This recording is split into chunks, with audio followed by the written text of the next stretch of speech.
وصلى الله تعالى عليه وعلى آله وأصحابه وأزواجه وذرياته وبارك وسلم تسليما كثيرا كثيرا. أما بعد فأعوذ بالله من الشيطان الرجيم. بسم الله الرحمن الرحيم.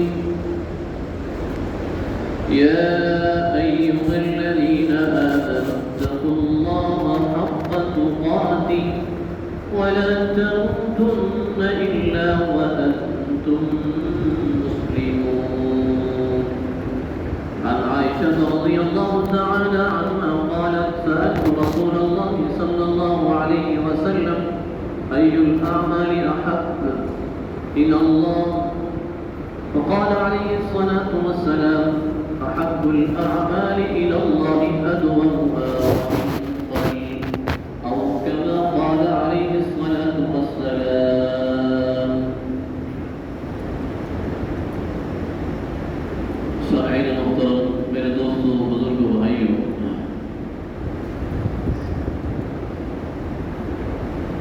اللہ رب العزت کا لاکھ لاکھ کے ساتھ شکر و کرم ہوا کہ اللہ رب العزت نے ہمیں رمضان جیسا بابرکت مہینہ عطا فرمایا، اور اللہ رب العزت نے ہمیں عبادات کی، ذکر اذکار کی، اللہ کو یاد کرنے کی توفیق عطا فرمائی۔ رمضان المبارک دراصل ایک تربیتی کورس تھا، جس کورس سے اللہ نے ہمیں گزارنا تھا۔ یوں بھی اگر کہا جائے کہ وہ ایک بھٹی تھی جس بھٹی سے ہمیں تپایا گیا اور جس بھٹی سے ہمیں گزارا گیا۔ جس طرح ایک بھٹی کو گرم کیا جاتا ہے اور اس میں لوہا رکھا جاتا ہے، لوہے کو گرم کیا جاتا ہے، لوہے کے اوپر جو کثافتیں ہوتی ہیں، گرم کرنے کی وجہ سے کثافتیں میل کچیل ختم ہو جاتی ہے۔ اسی طرح لوہے کے اندر جو ٹیڑھا پن ہوتا ہے وہ گرم کرنے سے سیدھا ہو جاتا ہے، اور جو چیز اس گرم لوہے سے بنائی جاتی ہے، جو چیز بھی انسان بنانا چاہے بنا سکتا ہے۔ تو یہ رمضان مبارک کا مہینہ اس بھٹی کی طرح ہے کہ اللہ تعالیٰ نے اس مہینے سے ہمیں گزارا۔ 11 مہینے جو ہمارے اندر دنیاوی زندگی کی وجہ سے، دنیاوی غفلت کی وجہ سے، اللہ سے غفلت کی وجہ سے، دنیا سے محبت کی وجہ سے جو ٹیڑھا پن ہمارے دلوں میں آیا، ہمارے وجود کے اوپر جو گناہوں کی آلودگی آئی، اس کی وجہ سے ہمارے وجود پہ ٹیڑھا پن آ گیا۔ ہمارے جسم کے اندر، ہماری روح کے اندر اس گناہ کی، اس نافرمانی کی ہمارے اندر ایک قسم کی کثافت آ گئی۔ تو اللہ تعالیٰ نے ہماری اصلاح کے لیے اس رمضان کے مہینے کو ہمارے لیے مقرر کیا تاکہ ہم اپنی زندگی سنوار سکیں، اپنی زندگی بدل سکیں۔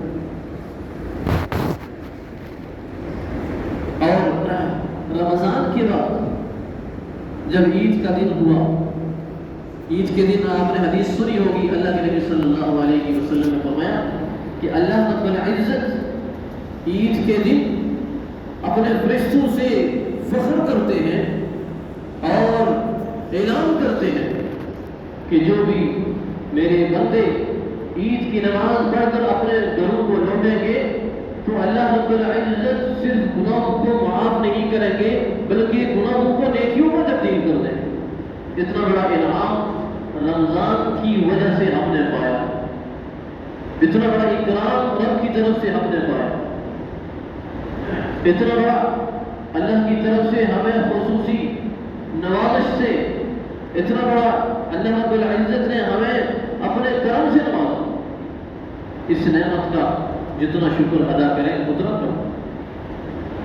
اور یہ دو خوشخبریاں، یہ خوشخبری دو موقع پر آئی۔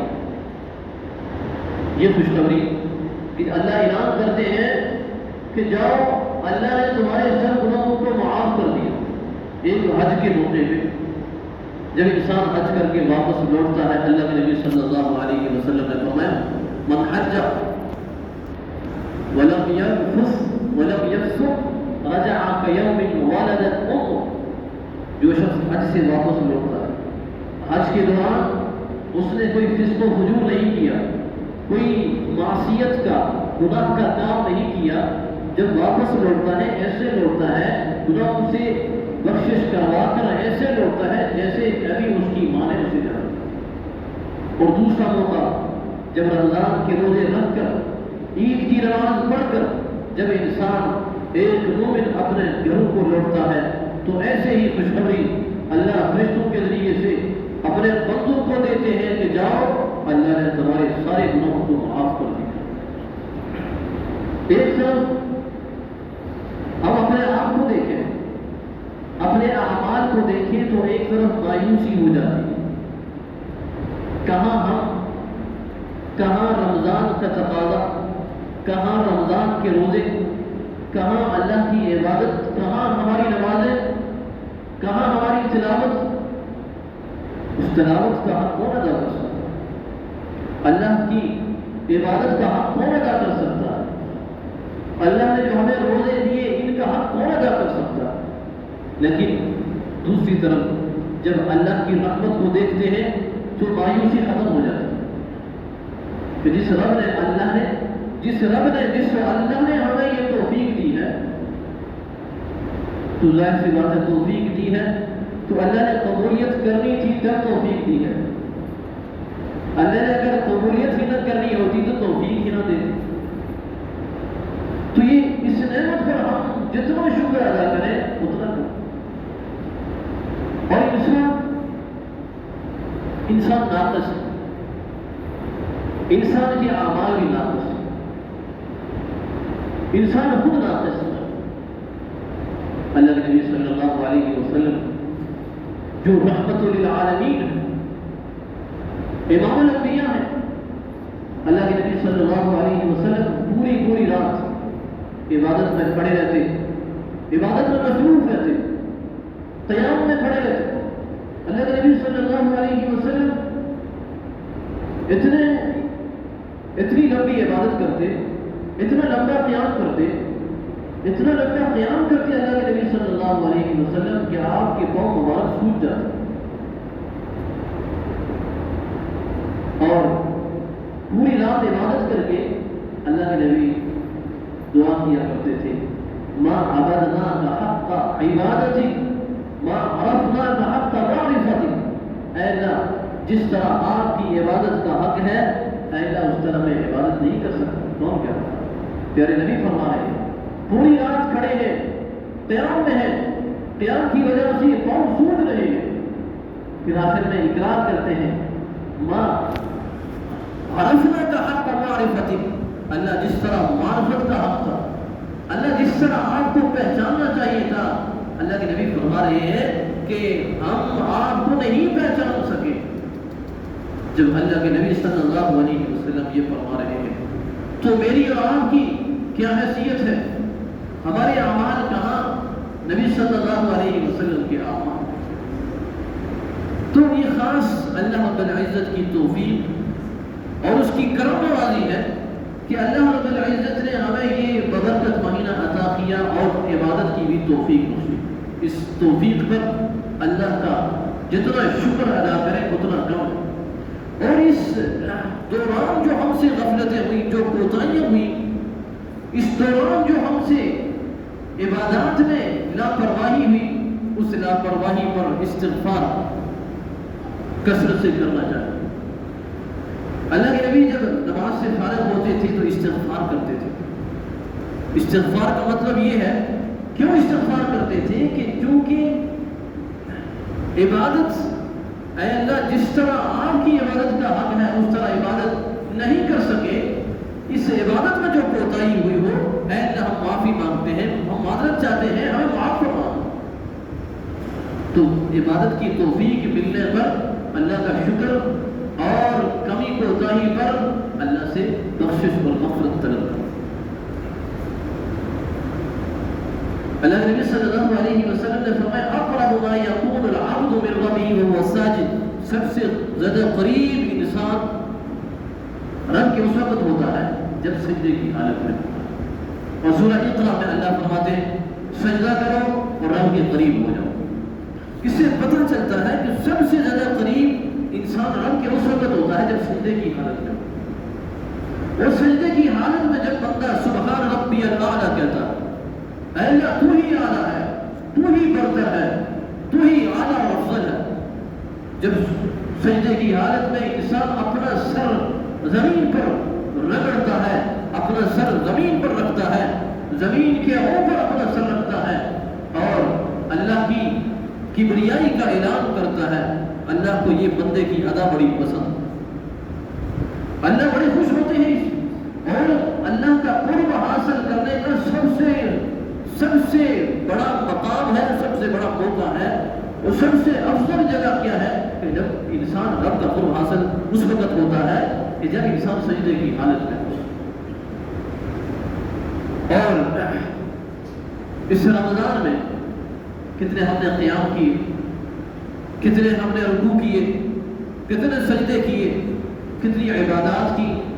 بعض اوقات قیام جسمانی طور پر تو ہم قیام میں ہوتے تھے، جسمانی طور پر تو ہم سجدے میں ہوتے تھے، جسمانی طور پر تو ہم رکوع میں ہوتے تھے، دل ہمارا نماز میں نہیں ہوتا، دل ہمارا نماز میں نہیں ہوتا تھا، ہمارا دل سجدے میں نہیں ہوتا تھا۔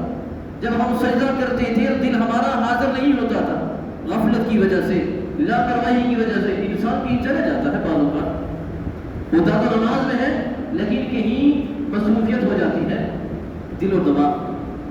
تو اس غفلت اور کوتاہی پر انسان جب اللہ کے سامنے معافی مانگے گا، استغفار کرے گا، تو اللہ کی ذات سے امید ہے کہ اللہ رب العزت اس غفلت اور کوتاہی کو معاف کر کے حقیقی معنوں میں جو ہم نے عبادات کی اس پر حقیقی معنوں میں اجر عطا فرمائے۔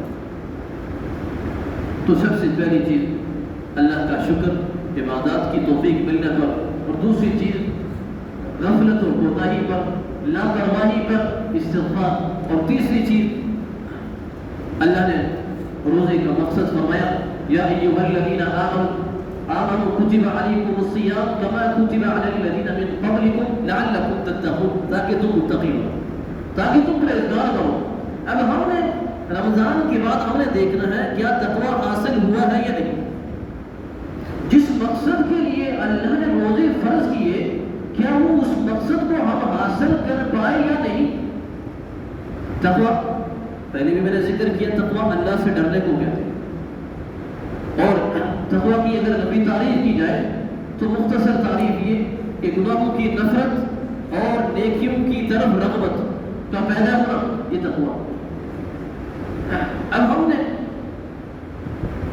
رمضان کے روزے رکھے، اب رمضان کی زندگی کا موازنہ کریں، روزوں کی زندگی کا جتنے روزے ہم نے رکھے، جتنا مہینہ ہم نے پورا مہینہ ہم نے گزارا، اب اس کا بھی معائنہ کریں، اور روزے سے جو پہلے ہم نے وقت گزارا اس کا بھی معائنہ کریں۔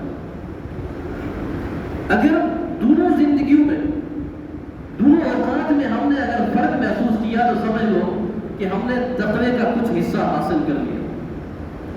اگر رمضان سے پہلے والی زندگی رمضان کی زندگی سے مختلف ہے تو سمجھ لو کہ تقوی کا جو اعلیٰ جو تقاضا ہے، جو تقوی کا جو اعلیٰ مقام ہے، اگرچہ وہ حاصل نہیں کر سکتے لیکن کچھ حصہ تقوی کا ہم نے حاصل کر لیا۔ اگر ہم نے تبدیلی محسوس کی تو سمجھ لو کہ ہم نے کچھ نہ کچھ تقوی کا حصہ حاصل کر لیا۔ اگر پہلے نماز کی پابندی نہیں تھی، رمضان میں نماز کی پابندی ہو گئی تو سمجھ لو کہ تقوی حاصل ہو رہا۔ اگر پہلے تلاوت کی طرف رغبت نہیں تھی، رمضان میں اللہ نے قرآن ختم کرنے کی سعادت نصیب، یہی تو تقوی۔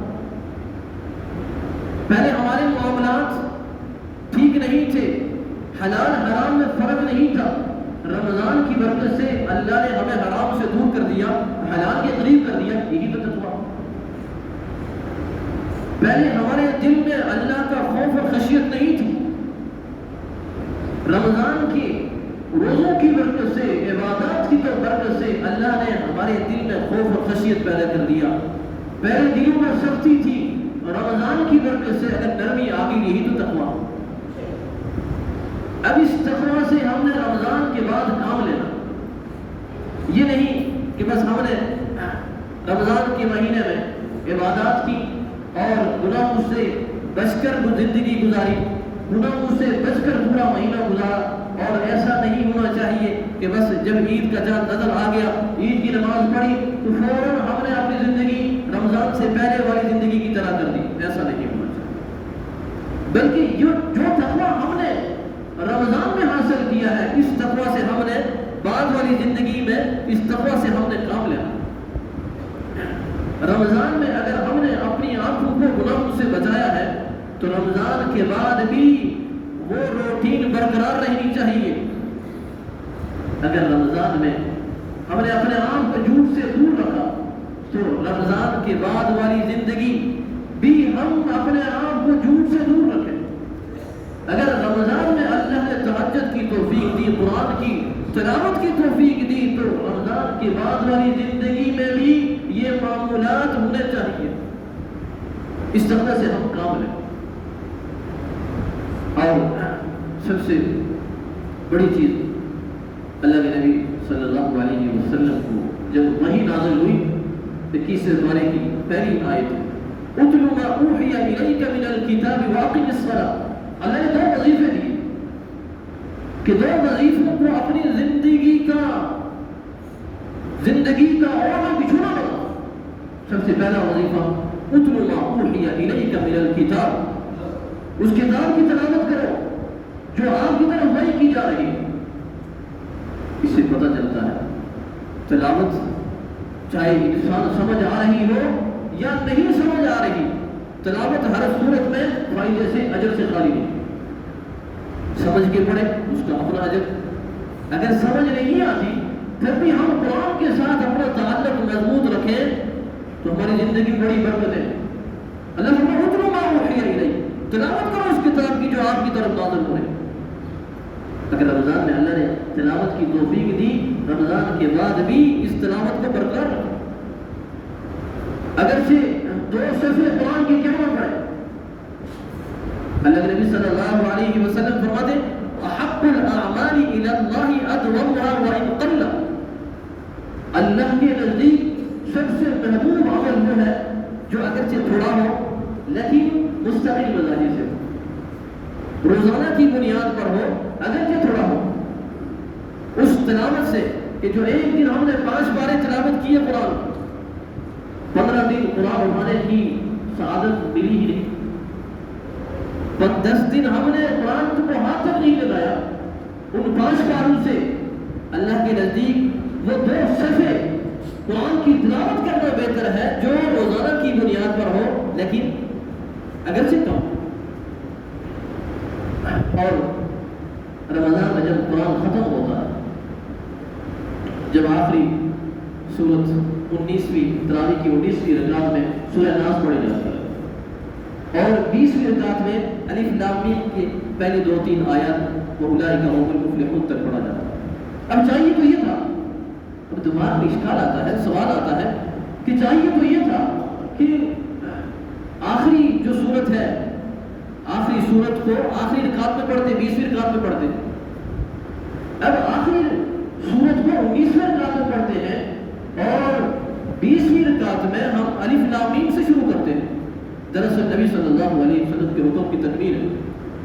اللہ کے نبی صلی اللہ علیہ وسلم نے فرمایا جس کا مفہوم ہے قرآن کو اس انداز سے پڑھو کہ جس طرح تم سفر کی حالت میں ہو اور جب سفر سے واپس آؤ اپنے گھر پہنچو،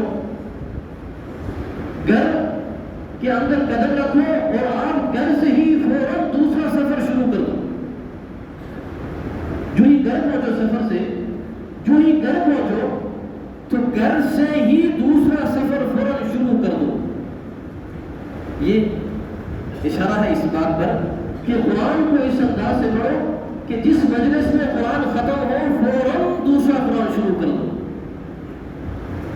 اس بات کی طرف اشارہ بھی کیا کہ قرآن ختم کرنے والی چیز نہیں ہے بلکہ اپنی زندگی قرآن کے اوپر ختم کرنے والی چیز ہے. اپنی زندگی کو قرآن پر ختم کیا جائے، قرآن ختم کرنے والی چیز نہیں ہے. جس مجلس میں قرآن ختم ہو فوراً دوسرا قرآن شروع کر دیا جائے. جب دوسرا قرآن شروع کر دیا جائے، اس حالت میں اچانک اگر موت آ جائے تو پورا قرآن پڑھنے کا اللہ تعالیٰ اجر عطا کرے. اور دوسری چیز واقعی الصلاۃ، دوسرا وظیفہ اللہ رب العزت نے فرمایا کہ اس وظیفے کو اپنی زندگی کا اور بچھونا بنائے، نماز قائم رکھو. اگر اللہ رب العزت نے رمضان کے برکت مہینے میں ہمیں نماز باجماعت 5 وقت باجماعت نماز پڑھنے کی سعادت بخشی، اس سعادت کو اپنے ہاتھوں سے نہ جانے دیں. رمضان کے بعد اس سعادت کو برقرار رہنا چاہیے. بالخصوص اصل آزمائش فجر کے وقت ہوتی ہے. جس کا ایمان مضبوط اور کامل ہوتا ہے وہ فجر کی نماز کے لیے اٹھتا ہے، باجماعت نماز پڑھتا ہے. اور فجر کے لیے نہ اٹھنا ایمان کے ناقص ہونے کی علامت ہوتی ہے. ہاں کوئی شرعی عذر ہے وہ الگ چیز ہے، بغیر کسی شرعی عذر کے انسان اپنے گھر میں نماز پڑھ لیتا ہے، ایمان کی کمزوری کی علامت. اور اس کے بعد گناہوں سے اپنے آپ کو دور رکھیں. اللہ نے اگر رمضان کی برکت سے اگر ہمیں گناہوں سے بچایا ہے، اس کا مطلب یہ نہیں کہ رمضان کے بعد گناہ کرنا ٹھیک ہے، بلکہ اسی روش کو ہم اپنائیں، اسی طریقے کار کو ہم اپنا کر ہم اپنے 11 مہینے اسی ٹریک کے اوپر اپنے آپ کو چلائیں. اور جس طرح دعاؤں کا سلسلہ ہم نے رمضان میں شروع کیا، جس طرح اللہ کو یاد کرنے کا سلسلہ ہم نے رمضان میں شروع کیا، یہ سلسلہ دعاؤں کا رکنا نہیں چاہیے، بلکہ رمضان کے بعد اسی انداز سے شروع ہونا چاہیے اور اسی انداز سے اپنے صبح شام دوپہر جب بھی موقع ملے اللہ تعالیٰ سے خوب مانگنا چاہیے. اور اللہ کے نبی صلی اللہ علیہ وسلم نے فرمایا من صام رمضان، اور آخری جو چیز من صام رمضان ثم اتبعه 6 من شوال، کہ جس نے اللہ کے نبی صلی اللہ علیہ وسلم نے فرمایا جس نے رمضان کے روزے رکھے اور اس کے بعد شوال کے 6 روزے رکھے، شوال کے جس نے 6 روزے رکھے، چاہے اکٹھے رکھے چاہے الگ الگ رکھے، تو دونوں روزوں کو ملا کر اللہ تعالیٰ اتنا اجر دیتے ہیں جیسا 1 سال کے روزے رکھے ہیں. 1 سال کے روزوں کا اجر اللہ رب العزت عطا فرماتے ہیں. جس مثال کے طور پر رمضان کے 30 روزے ہیں، 29 بھی ہیں، تب اللہ 30 کا اجر دیتے ہیں. 30 روزے رمضان کے ہو گئے، اب 6 روزے کس کے ہو گئے؟ شوال کے. ٹوٹل ملا کے 36 ہو گئے. اور جو بھی نیکی انسان کرتا ہے من جاء بالحسنہ فلہ 10 امثالها، ایک نیکی کرتا ہے اس کا 10 گنا اجر ملتا ہے. تو 36 کو اگر 10 سے ضرب دیں تو 360 بنتے ہیں. تو سال اسلامی سال کے اعتبار سے اگر گنتی کریں تو 355 54 اتنا عرصہ ہوتا ہے. تو گویا پوری سال ہم نے روزے رکھ لیے. جس نے رمضان کے روزوں کے ساتھ 6 روزے شوال کے رکھے، دونوں کو ملا کر یہ ایسا ہے کہ اللہ رب العزت نے ہمیں پورے سال کے روزوں کا اجر اللہ نے عطا کیا. تو اللہ تعالیٰ نے جس طرح رمضان کے روزوں کی ہمت اور توفیق دی تو ہمیں یہ شوال کے 6 روزے بھی رکھنے چاہیے. لگاتار رکھیں، تب بھی بیچ میں وقفہ کر کے رکھیں، تب بھی ہم 1 مہینے کے اندر 6 روزے کوشش کریں کہ ہم پورے کریں. اللہ عمل کی توفیق نصیب فرمائے. وآخر دعوانا الحمدللہ.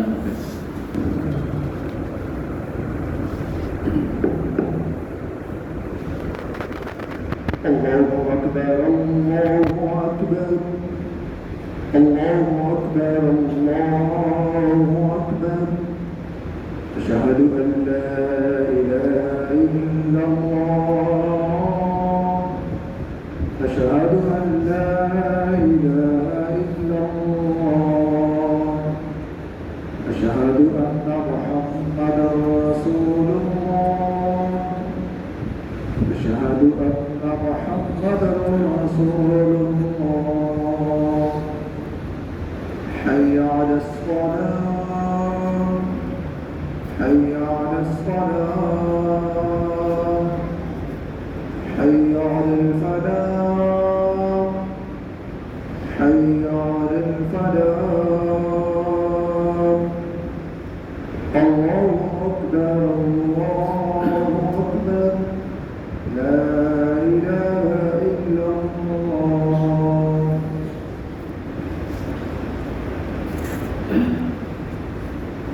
الحمد لله وحده والصلاة والسلام على من لا نبي بعده.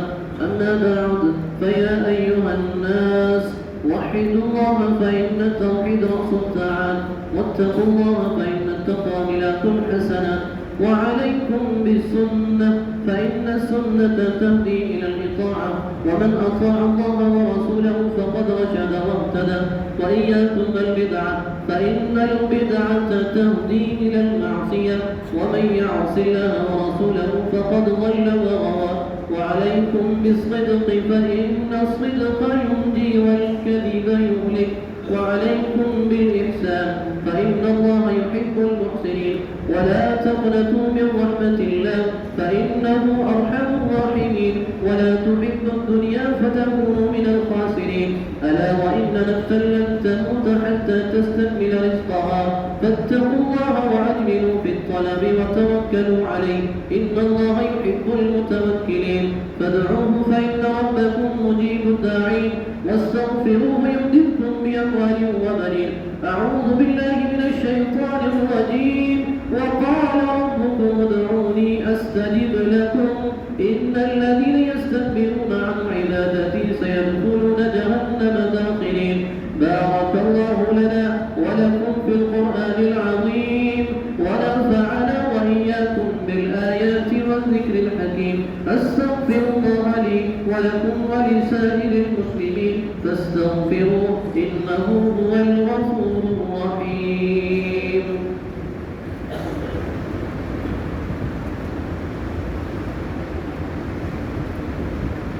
الحمد لله نحمده ونستعينه ونستغفره ونؤمن به ونتوكل عليه، ونعوذ بالله من شرور أنفسنا ومن سيئات أعمالنا.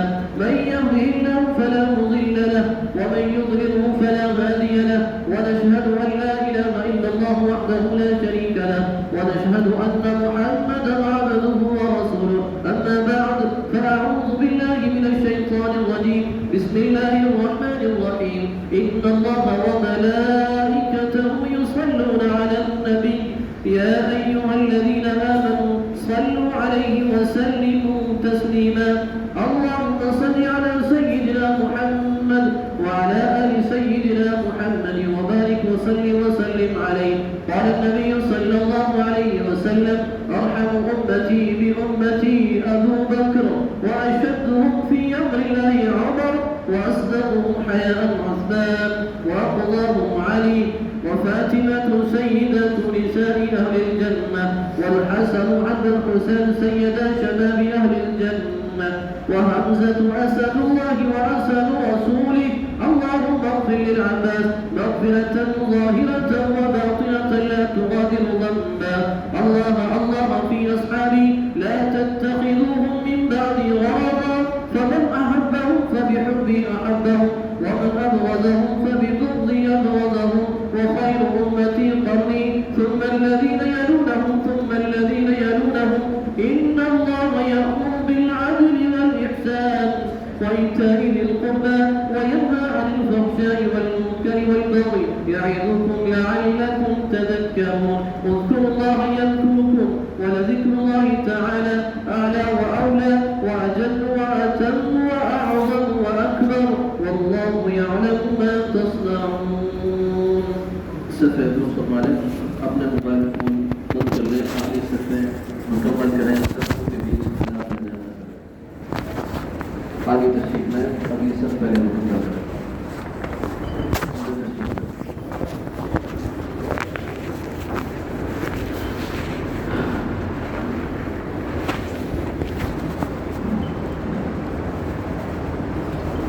الله أكبر الله أكبر الله أكبر الله أكبر.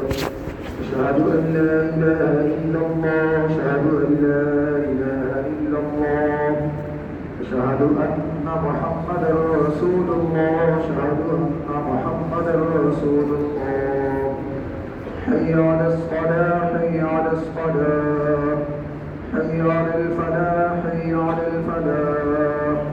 قد قامت الصلاة، قد قامت الصلاة. الله أكبر الله أكبر. لا إله إلا الله. الله أكبر.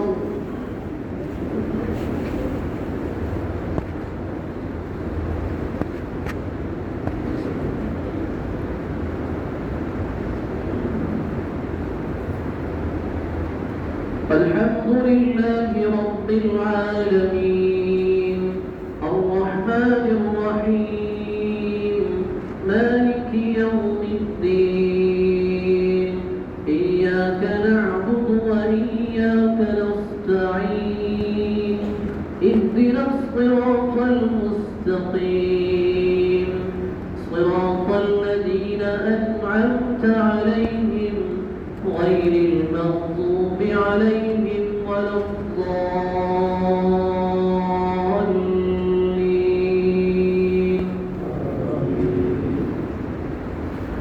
يا أيها الذين آمنوا استعينوا بالصبر والصلاة إن الله مع الصابرين ولا تقولوا لمن يقتل في سبيل الله أموات بل أحياء ولكن لا تشعرون ولنبلونكم بشيء من الخوف والجوع ونقص من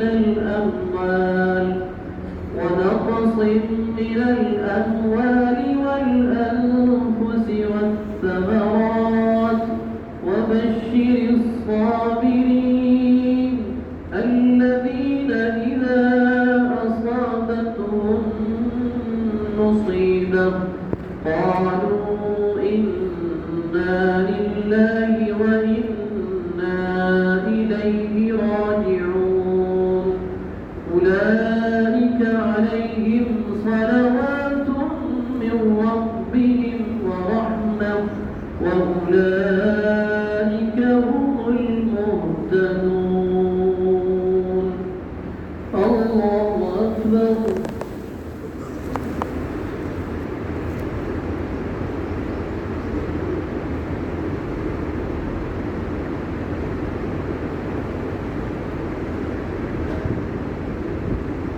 سمع الله لمن حمده. الله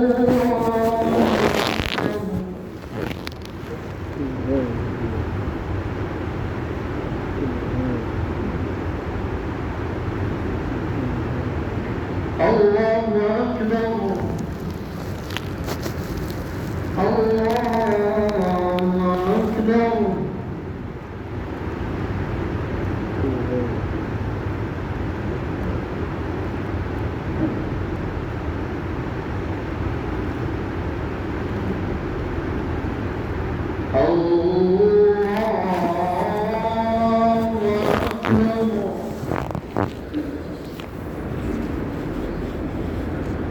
الحمد لله رب العالمين الرحمن الرحيم مالك يوم الدين إياك نعبد وإياك نستعين اهدنا الصراط المستقيم صراط الذين أنعمت عليهم غير المغضوب عليهم ولا الضالين.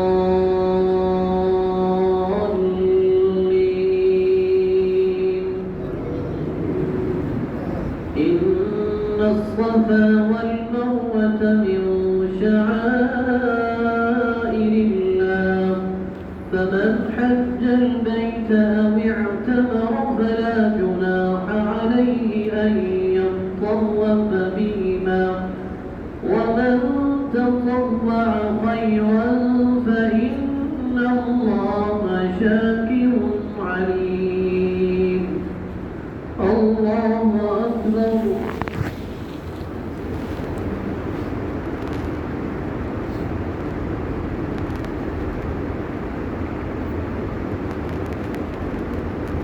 سمع الله لمن حمده. الله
السلام عليكم ورحمة الله.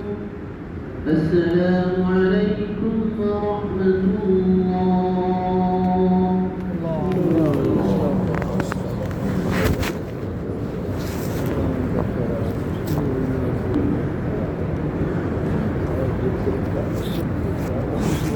الحمد لله رب العالمين. اللهم لك السلام ومنك السلام تبارك يا ذا الجلال والإكرام.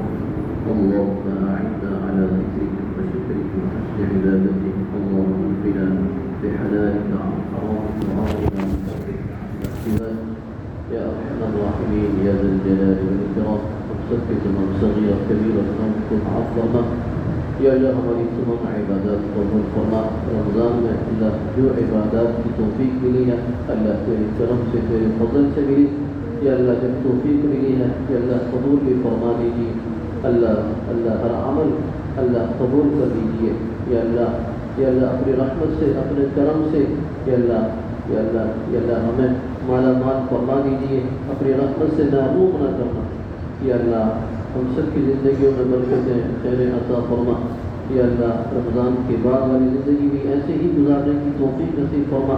یا اللہ جس طرح رمضان میں گزارنے کی توفیق دی تھی. یا اللہ تمام مسلمان مریضوں کو اللہ سے تندرستی عطا فرما. ہمارے عزیز اقارب یا اللہ جو بیمار ہیں اللہ سب سے تندرستی عطا فرما. ہمارے قریبی رشتے دار عبداللہ عالم ان کے لیے خصوصی دعا فرمائے. اللہ انہیں صحت تندرستی عطا فرمائے. ہمارے عزیز رشتے دار جو دنیا سے رخصت ہوں گے اللہ سب کی بخشش فرما. اللہ حاضر مجلس کے جو بھی اقارب رشتے دار والدین جن کے دنیا سے رخصت ہوئے اللہ ان سب کی بخشش فرما.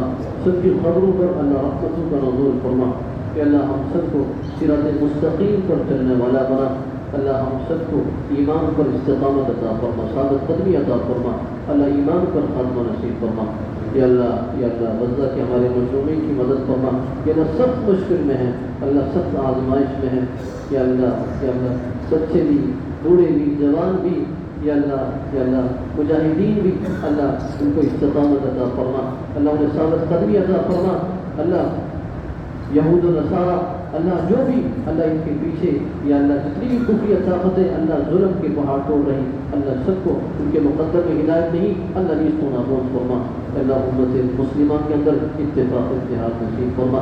ایک دوسرے کا دکھ درد سمجھنے کی ایک دوسرے کی مدد کی توفیق نصیب فرما. صلی اللہ تعالی علی خیر خلقہ محمد و آلہ و اصحابہ اجمعین.